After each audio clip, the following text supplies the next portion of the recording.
आप सभी से निवेदन है कि वीडियो को बिना स्किप किए अंत तक देखें, जिससे वीडियो में शेयर की गई सारी जानकारी को आप आसानी से समझ सकें। अगर अभी तक आपने चैनल को सब्सक्राइब नहीं किया तो प्लीज चैनल को सब्सक्राइब करके बेल आइकन जरूर दबा लें आगे की लेटेस्ट अपडेट पाने के लिए। तो आइए साथियों शुरू करते हैं आज का वीडियो। सबसे पहले बात करेंगे 12,460 शिक्षक भर्ती स्कूल आवंटन और सुप्रीम कोर्ट सुनवाई से जुड़ी हुई आज की बड़ी अपडेट के बारे में। दोस्तों 12,460 शिक्षक भर्ती में आप सभी लोग जानते हैं कि सेकंड काउंसलिंग जो कराई गई है ओपन टू ऑल कराई गई और उसको चैलेंज करने के लिए सुप्रीम कोर्ट, हाई कोर्ट सभी जगह पर लगातार याचिकाएं पड़ी हुई हैं और उन पर सुनवाइयां भी हो रही हैं। आप सभी को बता दें 12,460 शिक्षक भर्ती में second counselling open to all को चैलेंज करने वाली एक याचिका सुप्रीम कोर्ट में आज सुनवाई के लिए लगी हुई थी। सुप्रीम कोर्ट में सुनवाई कंप्लीट हो चुकी है। उस याचिका पर सुनवाई करते हुए सुप्रीम कोर्ट की तरफ से क्या अपडेट निकलकर सामने आ रही है, पहले उसको डिस्कस कर लेते हैं। उसके बाद सरकार और विभाग की तरफ से स्कूल आवंटन को लेकर के क्या प्रयास किया जा रहा है उस पर भी डिस्कस करेंगे। दोस्तों यहाँ पर आप सभी लोग देख सकते हैं कि 12,460 शिक्षक भर्ती में ओपन टू ऑल को चैलेंज करने वाली एक याचिका सुप्रीम कोर्ट में जो सुनवाई के लिए आज लगी हुई थी, जिसकी डायरी नंबर 4881/2024 है। Akshay Kumar versus the state of Uttar Pradesh के नाम से यह याचिका सुप्रीम कोर्ट में आज सुनवाई के लिए रखी गई थी। यहाँ पर आप सभी लोग देख सकते हैं कि इस SLP को आज यानी 18/3/2024 को सुनवाई के लिए honourable mister justice JK Maheshwari and honourable mister justice Sanjay Karol ji की बेंच में सीरियल नंबर 26 पर रखा गया था और इस याचिका पर सुनवाई करते हुए इस बेंच ने इस याचिका को भी उमेश चंद्र वाली याचिका के साथ टैग कर दिया है और अब इस याचिका की सुनवाई 3 अप्रैल को होगी, जब उमेश चंद्र वाली याचिका पर सुनवाई होगी। दोस्तों यही चीज हमने जब इस याचिका की कॉज लिस्ट निकलकर सामने आई थी तब हमने आप सभी को डिस्कस किया था और कहा था कि 12,460 शिक्षक भर्ती से रिलेटेड जितनी भी याचिका सुप्रीम कोर्ट में जा रही सभी को उमेश चंद्र वाली याचिका के साथ कनेक्ट कर दिया जाएगा, क्योंकि उमेश चंद्र वाली याचिका जो है इस वक्त 12,460 शिक्षक भर्ती में लीडिंग याचिका है। अब जितनी भी याचिकाएं जाएंगी और 12,460 शिक्षक भर्ती के मैटर से संबंधित होंगी सभी उमेश चंद्र के साथ टैग होंगी। तो अब इस याचिका पर भी अगली सुनवाई जो है वो 3 अप्रैल को देखने को मिलेगी। तो जो चीजें हमने पहले बताई थी वही चीजें निकलकर सामने आई सुप्रीम कोर्ट से। अब बात करेंगे अगली महत्वपूर्ण अपडेट की स्कूल आवंटन और 3 अप्रैल सुप्रीम कोर्ट सुनवाई को लेकर के सरकार और विभाग की तरफ से क्या अपडेट निकलकर सामने आ रही है। दोस्तों 12,460 शिक्षक भर्ती में फर्स्ट और सेकंड काउंसलिंग में चयनित सभी साथी जिनको नियुक्ति पत्र सरकार और विभाग की तरफ से निर्गत किया गया है उनको स्कूल आवंटन न करा पाना कहीं न कहीं सरकार और विभाग के गले की हड्डी बनता नजर आ रहा है, क्योंकि सरकार और विभाग जिस तरीके से तिलमिला रहा है चयनितों को स्कूल आवंटन करने को लेकर के उससे उसकी छटपटाहट जो है पूरी स्पष्ट नजर आ रही है। वहीं आपको बता दें विभाग की तरफ से स्कूल आवंटन को लेकर के सुप्रीम कोर्ट में अपना पक्ष मजबूती से रखने के लिए तैयारी की जा रही और लगातार अपने पक्ष को मजबूत करने के लिए एविडेंट जो है वो तैयार किए जा रहे हैं और जिनको 3 अप्रैल सुप्रीम कोर्ट सुनवाई में रखा जाएगा। विभागीय अधिकारियों की तरफ से जब अभ्यर्थियों की मुलाकात की गई तो उनकी तरफ से जानकारी निकलकर सामने आई कि 3 अप्रैल तक आप सभी लोग इंतजार करें। सरकार और विभाग बहुत ही मजबूती से 3 अप्रैल सुनवाई में अपना पक्ष रखने जा रहा है। जो ऑर्डर मॉडिफिकेशन की एप्लीकेशन सुप्रीम कोर्ट में मूव कराई गई है उस पर डिस्कशन करते हुए 3 अप्रैल को हर हाल में सभी लोग चयनितों के स्कूल आवंटन संबंधित आदेश निर्गत कराने में सफल होंगे। तो यानी कहीं ना कहीं सरकार और विभाग को यह विश्वास है कि 3 अप्रैल जब सुप्रीम कोर्ट में सुनवाई होगी वहां से चयनितों के स्कूल आवंटन को लेकर के डायरेक्शन हर हाल में मिलने वाला है।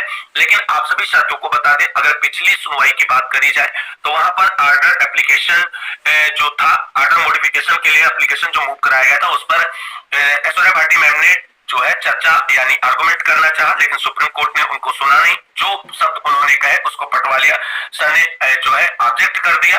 ऐसे में कोई डिसीजन निकलकर सामने नहीं आया था, लेकिन 3 अप्रैल सुनवाई में आप सभी को बता दें जो order modification application supreme court के अंदर सरकार या विभाग की तरफ से लगी हुई है उस पर डिस्कशन होगा और सरकार मजबूती से पक्ष रखेगी। उम्मीद करते हैं कि ऐश्वर्या भाटी मैम के साथ साथ solicitor general Tushar Mehta sir को सरकार उतारेगी अगर वो इस डेट में स्कूल आवंटन को लेकर के ऑर्डर लेना चाहती है या परमिशन सुप्रीम कोर्ट से लेना चाहती है। तो अब देखना है कि जिस तरीके से आश्वस्त किया जा रहा है अभ्यर्थियों को क्या उसी मजबूती के साथ कोर्ट में जाते हुए 3 अप्रैल को सुप्रीम कोर्ट से आदेश लेकर के आएंगे स्कूल आवंटन का, या एक बार फिर अभ्यर्थियों को इसी तरीके से इंतजार करना पड़ेगा अगली डेट का। आप सभी साथियों को बता दें जिस तरीके से सरकार और विभाग की तरफ से 12,460 शिक्षक भर्ती में 8 जनवरी के आदेश के अनुपालन में जो प्रत्यावेदन की प्रक्रिया शुरू की गई, ये कहीं ना कहीं सरकार और विभाग की चयनितों के फेवर में एक रणनीतिक पहल है जो स्कूल आवंटन की पहली सीढ़ी साबित हो सकता है। अब आप सभी को बता दें, प्रत्यावेदन को लेकर के सभी साथियों के लिए क्या इंपॉर्टेंट खबर है उस पर भी नजर डालेंगे। वहीं आपको बता दें, प्रत्यावेदन जो शुरू किया गया है इसको लेकर के अचयनित है वो परेशान है और वो कह रहे हैं कि सरकार प्रत्यावेदन की आड़ में चयनितों के स्कूल आवंटन की कार्रवाई को अंजाम देने जा रही है और इसको लेकर के उनकी तरफ से लगातार तैयारियां की जा रही हैं और जल्दी जो शिकायत की जाएगी उसको लेकर के अचयनितों की तरफ से एक फॉर्मेट तैयार किया जा रहा है। केवल और केवल उसी फॉर्मेट पर सारी जो शिकायतें होंगी अचयनितों की तरफ से वो जाएंगी पोर्टल पर। और आप सभी साथियों को बता दें, जैसा कि 20 मार्च से आप सभी के लिए पोर्टल खोला जाएगा बेसिक शिक्षा विभाग का। जैसे ही पोर्टल खुलता है, सभी चयनित हो या अचयनित हो सभी भाई बहनों से निवेदन है कि आप सभी की जो भी क्वेरी है, जो भी क्वेश्चन है, जैसे जिनका नियुक्ति पत्र होल्ड है वो भी अपनी समस्या को, भाई शिकायत ही उनकी है, उसको शेयर कर सकते हैं। अगर मान लीजिए किसी को टीटी 2016 वाले चयनित अभ्यर्थियों से आपत्ति है, उसको लेकर के वो शिकायत कर सकते हैं। जो नौकरी कर रहे हैं उनसे संबंधित कोई शिकायत है तो वो भी शिकायत कर सकते हैं। लेकिन ये चीज का ध्यान रखना है कि केवल और केवल 12,460 शिक्षक भर्ती से जुड़े हुए मुद्दों को ही आप सभी लोग प्रत्यावेदन के माध्यम से शिकायत दर्ज कराएंगे। अन्य किसी भर्ती से रिलेटेड नहीं, यहाँ पर आप प्रत्यावेदन के माध्यम से कोई चीज डिस्कस करेंगे। तो कोई भी शिकायत हो, छोटी बड़ी हो, चाहे काउंसलिंग से रिलेटेड हो, चाहे आपको मार्कशीट से रिलेटेड हो, या कोई नौकरी कर रहे हैं उनसे रिलेटेड हो, या स्कूल आवंटन से रिलेटेड हो, सभी प्रकार की समस्याएं जो है आप प्रत्यावेदन के माध्यम से कर सकते हैं और इसके लिए कोई आपको टेंशन लेने की जरूरत नहीं है। अगर फिर भी आपको लगता है कि हमारा प्रश्न जो है वो शिकायत करने योग्य है या नहीं, तो आप कमेंट करके बता सकते हैं। यूट्यूब चैनल के कम्युनिटी पोस्ट पर जो पोस्ट है उसके नीचे आप कमेंट करके जरूर डिस्कस करें। अब बात कर लेते हैं, क्या सुप्रीम कोर्ट सुनवाई पर प्राइवेट वकील होना चाहिए 12,460 शिक्षक भर्ती में या नहीं होना चाहिए? दोस्तों देखिए, जैसा कि आप सभी को बता दें, दो मुद्दे हैं। एक तो है स्कूल आवंटन और दूसरा है आगे केस लड़ना।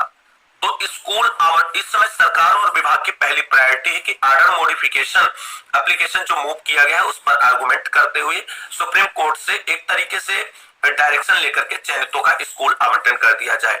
आपको बता दें, स्कूल आवंटन के लिए जो प्रोसेस किया जाना है वहां पर प्राइवेट वकील की कोई जरूरत नहीं है, वहां सरकार को ही सुना जाएगा। और सरकार ने जो है एप्लीकेशन मूव कराई है तो सरकार का पक्ष सुनते हुए और अपोजिशन को सुनते हुए इस पे जो है आर्डर मॉडिफिकेशन जारी किया जा सकता है सुप्रीम कोर्ट की तरफ से। तो स्कूल आवंटन को लेकर के जो सरकार की तरफ से आर्डर मॉडिफिकेशन एप्लीकेशन है उस पर सरकार के अधिवक्ता ही डिस्कशन करेंगे। तो यहाँ चयनितों की तरफ से प्राइवेट अधिवक्ता की कोई जरूरत नहीं है, क्योंकि सरकार ने एप्लीकेशन मूव कराई तो सरकार का आर्गुमेंट होगा। तो कब पड़ेगी प्राइवेट वकील की आवश्यकता? दोस्तों आप सभी को बता दें, अगर मान लीजिए 3 अप्रैल सुप्रीम कोर्ट से स्कूल आवंटन का आदेश सरकार को नहीं मिलता है, तब आप सभी को बता दें आगे केस डिसाइड जब होगा तब आप सभी का स्कूल आवंटन होगा। ये सच्चाई है, एक डार्क साइड भी है आपकी नौकरी का, इसे ध्यान रखें। जब केस डिसाइड होगा तब आप सभी को बता दें प्राइवेट अधिवक्ता की जरूरत पड़ेगी सभी चयनितों को। ये बात बिल्कुल सत्य है और यही बात हम आप सभी को 2 महीना पहले डिस्कस किए थे, लेकिन वो चीजें उस वक्त आप सभी लोगों की शायद समझ से बाहर थे। आप सभी लोगों को चीजें बहुत पॉजिटिव लग रही थी, लेकिन अब ये समय है कि हमें दोनों पक्षों को सोचना होगा, डार्क साइड और जो अपना ब्राइट साइड है, दोनों को सोचना होगा। तो जैसे आप मान लीजिए 3 अप्रैल अगर स्कूल आवंटन आदेश मिल जाता है तो ये बहुत ही अच्छा होगा और हम भी यही चाहते हैं कि ऐसा ही हो और सरकार जल्द से जल्द हमारे चयनित भाई बहनों को स्कूल आवंटित करे, विद्यालय में भेजे और वो अपना अध्यापन का कार्य करे। अब आप सभी को बता दें, जब केस आगे कैरी ऑन होगा, क्योंकि केस तो लड़ना ही पड़ेगा, स्कूल आवंटन हो जाए तब भी, ना हो जाए तब भी, तब आप सभी को बता दें प्राइवेट अधिवक्ताओं की जरूरत पड़ेगी। ऐसा हम इसलिए कह रहे हैं क्योंकि आप सभी लोग जानते हैं कि जो उमेश चंद्र वाली याचिका है या रवि की जो याचिका है, उन दोनों में रूल को चैलेंज किया गया है। अब आप समझिए, आप जब रूल को चैलेंज किया गया है तो रूल को चैलेंज किया गया है, इसका मतलब सरकार को चैलेंज किया गया है। भाई रूल तो सरकार ने ही बनाया था कि 51 जनपद में पद और 24 जनपद में पद नहीं। तो इस रूल को जब चैलेंज किया गया है तो इस पर जब सुनवाई होगी तो सरकार अलग होगी और जो ये चैलेंज करने वाले लोग हैं यानी जीरो जनपद के जो लोग हैं वो अलग हो जाएंगे। जब ये अलग हो जाएंगे तो जीरो जनपद की तरफ से एक प्राइवेट अधिवक्ता मोस्ट सीनियर होना चाहिए आगे की सुनवाई के लिए। तो ये आप सभी लोगों की भलाई, जितने भी जीरो के चयनित भाई बहन हैं वो सभी मिलकर के केस लड़ने के लिए अपना एक मोस्ट सीनियर अधिवक्ता जरूर रखेंगे, क्योंकि 51 जनपद की सारी याचिकाएं हैं। और जब रूल चैलेंज की बात आएगी तो 51 जनपद कहीं ना कहीं सरकार के साथ हो जाएगा।